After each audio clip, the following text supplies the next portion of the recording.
Assalamualaikum warahmatullahi wabarakatuh. Kamu naku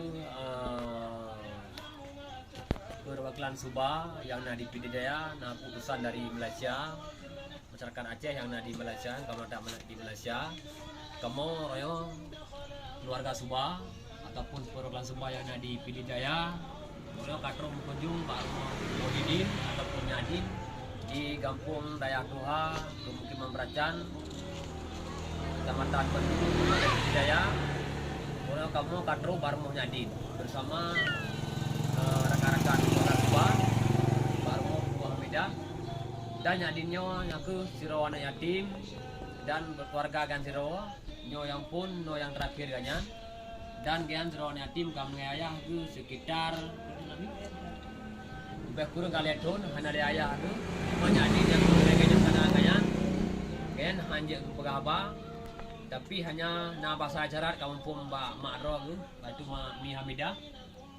Dan urang malam kan ino tempat tinggal ke bila malam ke gesek dan ba tempat ingin yang biasa baganyan dan bila gejak ba tempat ke mahajat nyo ke di samping dayo dia langsung jak kena pikan hanya ke mututi tapi ke pututi oleh mak kanyan iaitu Mai Hamidah. Cuman orangnya kamu perwakilan Subah yang ada di Pidijaya juga mengucapkan terima kasih yang tak lambung kepada Subah yang ada di Malaysia. Ronyo nak sumbangan urun roanu yang nak di Malaysia sejumlah 2 juta nyo kamu langsung serahkan Mbak Mi Hamidah untuk keperluan Ci Nyadin uro-uro pupu yang mungkin. Nyo mi Ci terima. Nyo mi peng ataupun sedekah urang tanyo yang nak di Malaysia itu Aceh sumbang ke Nyadin pupu yang mungkin dipergunakan untuk Nyadin. Nyo mi sejumlah 2 juta. Dan terima kasih.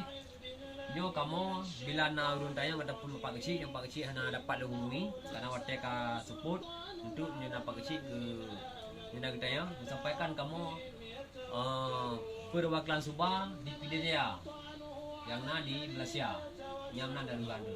Nah aku huruli untuk min dan bagaimana betul. Yang dapat kamu sampaikan selaku perwakilan Subah yang ada di Pidijaya, utusan dari Subah yang ada di Malaysia. Yang matang yang disampaikan selaku penyambung lidah Subah di Pidijaya. Bila kiri bila taufiq wal hidayah. Assalamualaikum warahmatullahi wabarakatuh.